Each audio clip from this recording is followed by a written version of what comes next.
we don't just talk about these issues, so try to profile possible solutions to all of it. Now, amongst one of the issues that have had actually germane reactions in the public is the issue of the closure of the border. Initially, people were like, okay, these are good ones, and of course it will improve farmer productivity, talking about food production, and of course it will actually increase dependability on our locally produced food. But how is all of these panning out? And of course, if you look at the current sales of a bag of local rice in the market, it's actually selling for about 24,000 naira, initially being sold at 14,000 naira. Now, if we said the closure of borders actually makes Nigeria to depend on our local produce food, how about inflation? So all of these which I'll talk about in the next couple of minutes. I have my guest with me. It is Chisom DK, the chief farmer and of course CEO Billionaire Farms Limited, Price and River State. Looking so tush this morning. Good morning, how you doing? Good morning, Flora. How you doing? Very well. Good. I like the fact that thank you so much. And I like the very word race. You told me just I can't trust this morning. I'm sure you'll bring you some percentage of that. Sure. If you're interested in money, interested in investing into the farm business, I think Chike is just right here to help you all of that. I've given you advert for free. Oh, well, that's good. Thank you. I know it's one of those things you get a benefit when you avail yourself here. Okay, let's get talking. But for you, how's it been like being a farmer? Closure of the border, and of course we just celebrated the World Food Day. So how does all of these answer? It's a welcome development for farmers. Indeed, let's go way back history. In the 70s, I'm sure you were not born then. I'm not sure. In the 70s, when one of the government came in, they set up a presidential committee on importation of rice, for instance, rather than a committee on production of rice, exportation of rice. So that dwindled the production of rice in Nigeria. So we now became dependent on foreign rice. And obviously, when a local production of rice or a local producer of rice becomes in competition with foreign rice, you can't go anywhere. Yeah. So the production cost will be higher for you, and importation is less expensive. And again, the rice brought in demands will even be low. Yes, we tend to go into the packaging and all the adverts on it. Meanwhile, the local rice is it has a better nutrition, it's fresher and not preserved. You're marketing yourself. Not really. So we'll talk about that later. Yeah, so while that's what dwindled the production of rice to start with, and other crops like palm oil and all the rest of them. So with the closure of the border, it's a welcome development for the farmers. Now we're beginning to produce. A lot of people are now going into production of these crops that are banned from coming into Nigeria. Even in River State here, you have a lot of people going to the north, to Sokoto and Kano, and bringing in rice and repackaging it and selling. At a higher cost. Well, for now, that's one of the things we're going to bear until things. But that's wrong. We shouldn't bear it. We shouldn't condone it in the first place, because it's been what we've been praying for. It shouldn't be that way, but obviously, people are taking advantage that the borders are closed. Meanwhile, more rice is being produced. Actually, we consume 7 million tons of rice annually. Yeah. And about 3.7% of them is produced locally. So the rest is being what's the word I should use? It's being supported by the foreign rice imported rice. So now people are beginning to go into rice production. You saw the Cross River State governor come down with this rice seedling. Great job for doing that. Perfect. And I like the mechanization of the rice production and all. Yes, but do you realize? And the incentive given to 1,000 farmers. Yes, not that. Do you realize they're not doing rice seedling? So you can just go pick up the seedling, and then you plant, and then you get your own rice paddy. When you plant, what you get is a rice paddy. Okay. And then you take it to the mill. They mill it to your rice, either your brown rice or your parboiled rice. Okay. So like a bag of rice paddies for 75 kg. When you mill it, it becomes 50 kg of rice. So actually, those paddies are sold for 7,000, 8,000. So the rice produced or milled shouldn't cost more than 14,000 within that price. But because the borders have just been closed sometime in August, so there's a kind of false inflation, and people are beginning to hoard them.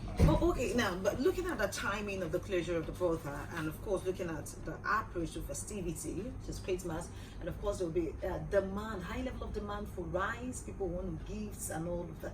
Do you think we have enough capacity, enough mechanics to be able to produce what close to 2 million? As we speak now, Nigeria is about 2 million points, 200 million people. Do you think we have the capacity, we have the farmlands, not to forget that as about that, I think 2012 we have about 1.7 hectares of land being used by farmer, which is below the estimated 7.8 million. So do you think we have the capacity to produce what those 2 million people will consume in December? Nigerians are very resilient people. They work under pressure. If you notice, every Nigerian can work under pressure. We can. We actually can. And where we don't meet up, we can still get to what we have. Actually, I think this is the right time. Yeah. Because if we can withstand it within this festive period, then we can withstand it the rest of the year.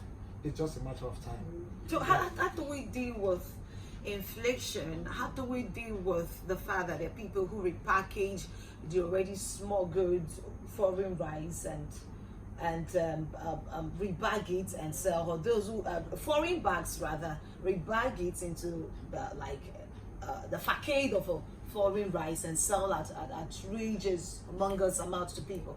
What you have right now, rice already in Nigeria. I don't think anyone is able to bring in rice anymore because the borders are closed. But there are people that have already stored this rice. They smuggle it through the sea?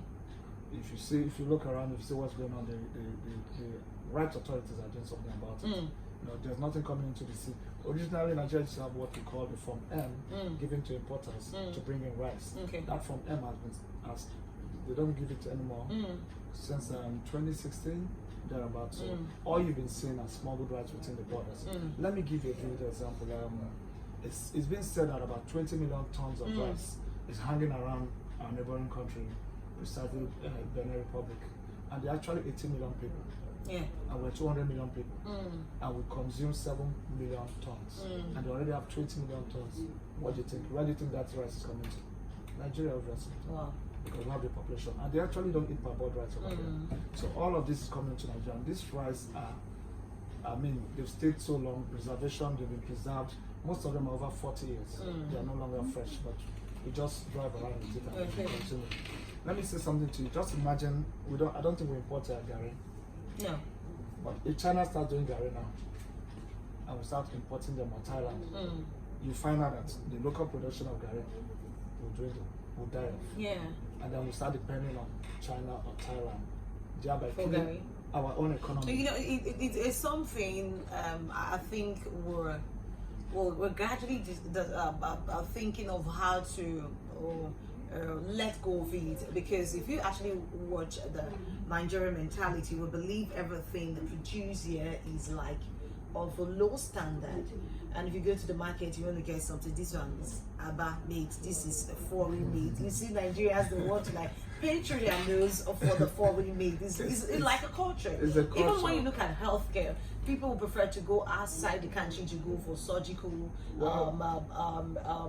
treatments and all of that. It's just recently we're beginning to like embrace our own. And if you say the closure of the border will actually help. But again, let's look at packaging. Let's look at how well this particular aspect of the economy has actually done so well. We know that this particular agriculture actually employs about 2/3 of the labor force of the country. But performance has actually stifled the eligibility and of course productivity of the sector. What am I talking about? Please, hello. Good morning. Good morning. Yeah, this is Roland. Okay, Roland, good morning. Yes. The local products really affect you more. But my question is, what is the government doing about the price reflation? Okay. That's my major question. Okay. What the government should do about the rising price? Back to what I was saying. Our performance, our packaging has actually stifled our production. Take for instance, back in the days, nobody wanted to consume a locally produced rice because of presence of stones, sands, and all. But over time, I think they've somehow enhanced the production. Yes. How do you think we can actually up our gains in the area of production? Okay. With that, you know, back in the days we had this rice in April. What's it called? Abakaliki rice. Yeah. Then it had a lot of stone in it. Then it was being managed by private individuals or people just going afford. Now you have the government investing in them, giving them the right machineries, the right milling machines. Yeah. If you're milling from a proper machine, a 21st century machine, you will not have those funds. Yeah. So this is where the government comes in, yeah. and it's where smart people or young people like the youths now come into, because you see a lot of doing a lot of things on the internet and all the rest. If the young ones come into farming as a profession or invest in farming, you will not see most of these things. Yeah. So we need to look into our packaging and rebranding. People are beginning to do that. And with the closure of this border, as you said, a lot of people are going to invest in local production of food. And then there'll be a competition. Once there is competition, people are bound to improve. Okay. There'll be a lot of improvements. Okay, now let's still talking about packaging. Away from like rice, let's look at cashew nuts, for instance. Look at imported cashew nut. Hello. Good morning. Hello, good morning. Good morning. How are you? I'm fine. Turn down the volume of your TV set, please. Okay, let's talk. What my contribution is this? To stop. How can federal government do something like The CBN governor invited the Nigerian Rice Farmers Association. It's an association that is big and growing. Also invited the Nigerian Millers, as the Rice Millers Association of Nigeria. So they all sat down with the CBN and they talked about this increase in rice and the cost of rice. And they came up with their communique where the next couple of weeks you have rice come down, the prices will crash down. Okay. There's a lot of production going on now. So how long does it take for production process to go? Rice is grown within 3 to 6 months. Okay. So you can mill. Actually produce rice by December. Yes, we will. We already have, and there's a lot of it. It's just people are holding them and waiting for the Christmas period. Okay, and I think another challenge you may also want to look at is the issue of processing of food. Yes. Because what we're used to, that rush, consume now. We're not looking at the future of, okay, let's process and of course export so that we can actually increase the GDP, you know. But do we have mechanisms in place to be able to process and export? Are we aiming towards that direction? We're aiming towards that direction, but that's where we need the government to help the local farmers. Most states are beginning to do that. Lagos State is doing that. Anambra is already doing that. Cross River is doing that. So other states. You're not mentioning. You've been mentioning Anambra, Cross River. You're not mentioning River State. Are we not agrarians here? I know one of the major occupation of the rivers is agrarian in nature. Are we not into food production? We are, but we're actually not having much of the government support. Like if you Google, you find out Rice Association of I'm still sticking on the rice. Yeah. Of Nigeria, you see other states chapter, we don't have any chapter in River State. Sad. It's so sad because because well, of you're there, CEO billionaire farm. What are you doing in this respect? We're beginning to look into it, but we can't be everywhere. Okay. We also need the support of other farmers. Now, we have so many farmers, but they just localize within themselves. So such a program we brought up now will bring us together, and we're looking into by the end of the year to have farmers. Trade fair that will come up into Port Harcourt, and all the farmers bring in their goods to a particular place, and then we can begin to liaise with fellow farmers and farm associations and get government help and incentives from the state and the federal government. Okay, let's quickly tackle the issue of inflation. Yes. So now, competition will actually give rise to inflation because everything we're producing is what we're consuming here. People are not thinking of getting from outside. And how do we curtail inflation? And we have these products available for both the commoners and everyone should be able to buy. Okay, just like I said earlier on, we're already beginning to go into meetings and making sure that this food is available at the right cost. But for you and I, like I said, there's this community in the Rivers. It's called farmers market community. A couple of people there are actually going to the north and buying the rice bag, mailing them and packaging them. So you're going to have a lot of rice coming to Rivers State from the north and from the western part. Will that die of inflation? It should. It should. Well, how about if there's regulation, if there's a staple price, like this is what you should sell? Yes, like I said, they are needs right now because this just happened within a couple of months. Yeah. The border was closed in October. So it's going to take time. These are some of the sacrifices we need to make in order for us to have a better tomorrow. Okay, going forward now, but what should we look at for in terms of the agro industry this as the year winds down? Yeah, as the year winds down, this is the period where a lot of food will be consumed. In fact, it's said that the number of food we waste as Nigerians can feed another African country for wow. the year. And this is the period where you have a lot of the parties, weddings, Owambe parties and all the rest. So a lot of food is being consumed. So this is the time for farmers to get into serious business of production. Are you into crop, livestock? Get into it seriously now and rebrand, repackage, and let's move forward. Fine, thank you so much. Okay, how about a lot of future investors, those thinking of a business opportunity and have some money somewhere? Yes, you can't go wrong with investing in agriculture, because definitely we definitely eat. Everybody eats. Everybody eats. You may not buy clothes today, but you're definitely going to eat. I'm sure you have your breakfast. Yeah, I do. Sure. And you have something from the agri-product. What did you eat? No, just light.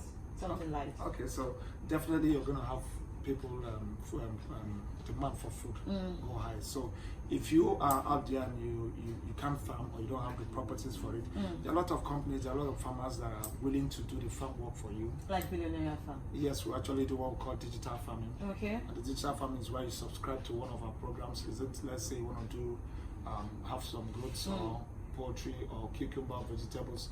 We have the packages. If you check online, you see it. And let's what's the page online? It's Farm Entrepreneurs on Instagram.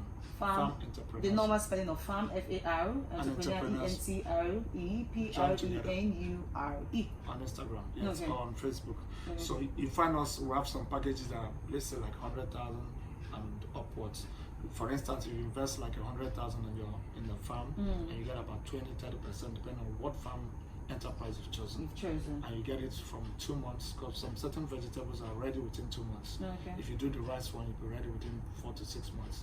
So you begin to get that. Make it perfect. Thank you so much. Chiso DK is the Chief Farmer Billionaire Farm here in the Rivers State. You could actually find him on Facebook or Instagram at Farmer Entrepreneur. Yes, Farm Entrepreneurs. What you call entrepreneur. The word is entrepreneur. So find him out on Facebook and Instagram, Farmer Entrepreneur. Thank you so much, Chiso DK, for coming on the show. Up next is Sport. Stay with us.